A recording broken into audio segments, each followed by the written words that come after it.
You know what? Yeah, because we gonna talk about it. His and hers. His and hers. His and hers was not a love story.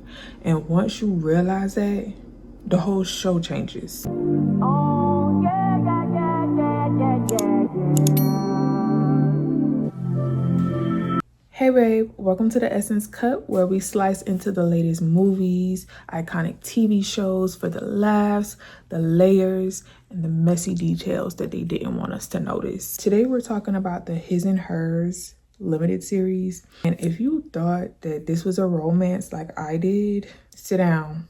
Let's have a chat. The title alone, His and Hers, makes you think about balance, right? Like two perspectives, mutual understanding, growth. What we really got was an emotional roller coaster the entire time, because one side was doing all of the reflecting and the other side was just doing whatever.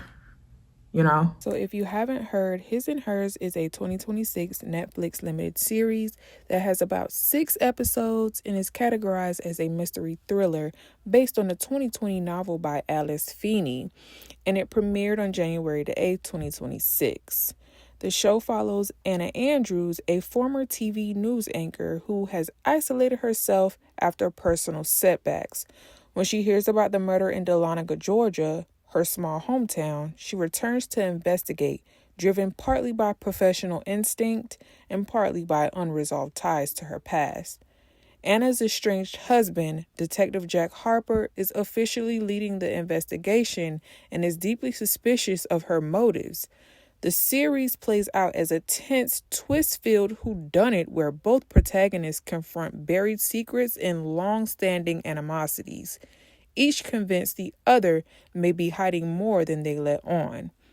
His and Hers blends elements of psychological thriller, small-town secrets, and domestic drama, emphasizing unreliable perspectives and the idea that there are always two sides to every story. On the surface, His and Hers looks like your standard crime drama.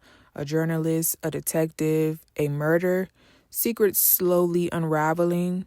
But very quickly you realize this isn't about solving a case.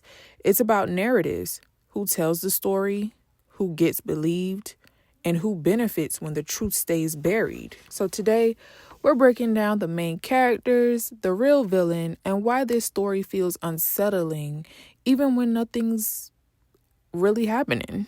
Let's start with Anna Andrews. Anna is a journalist, which automatically puts her in a position of authority over the story. She's smart, composed, and emotionally guarded. On camera, she looks confident. In conversation, she's sharp. But internally, she's just surviving. Anna lies, but not in a cartoon villain type of way. She lies strategically. She lies selectively. She lies to stay in control of a past that still has its hands around her throat, literally. Her trauma informs every decision she makes, and instead of processing it, she manages it by withholding information. Here's the thing people miss. Being an unreliable narrator doesn't automatically make you evil. Anna doesn't chase justice. She chases self-preservation. She wants redemption without exposure, control without vulnerability. It makes her complicated, not monstrous. Now, let's talk about Jack. Jack Harper is calm, measured, soft-spoken. He's the kind of man people trust instantly because he never seems emotional, and that should scare you. Jack doesn't lie because he's afraid. He lies because he's comfortable. He has the badge, he has the authority, and he has the tone that says, I know what I'm doing. And instead of protecting people, he protects order. Jack's control doesn't come through yelling and aggression. It comes through gaslighting, through quiet corrections, through deciding what matters and what doesn't. In his marriage, his calm becomes dominance. In his job, his authority becomes unquestioned truth. Jack believes power equals protection, and that belief is very dangerous. Anna and Jack aren't just married.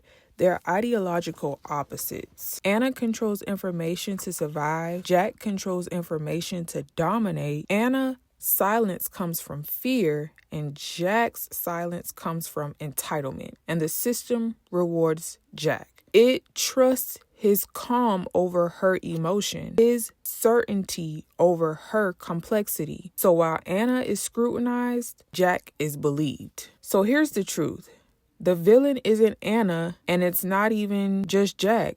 The real villain is control disguised as protection. It's the system that trusts men who sound stable over women who sound emotional. It's the marriage where silence feels safer than honesty. It's power being mistaken for morality. The victim in this story isn't just a plot device. They're the cost of everyone choosing comfort over truth. Pay attention to how Jack is framed visually, centered, steady, composed. Pay attention to how Anna is filmed, fragmented, tense, always reacting. That's not accidental. This show constantly asks who looks trustworthy and why do we believe them. Anna tells the story, Jack enforces the law, but the truth never stood a chance. His and hers isn't about a murder. It's about power, silence, and who controls the narrative. So now I want to hear from you. Is Anna a manipulator or a survivor? Is Jack a villain or just a product of the system? Drop your take in the comments. This show isn't about love. It's about control,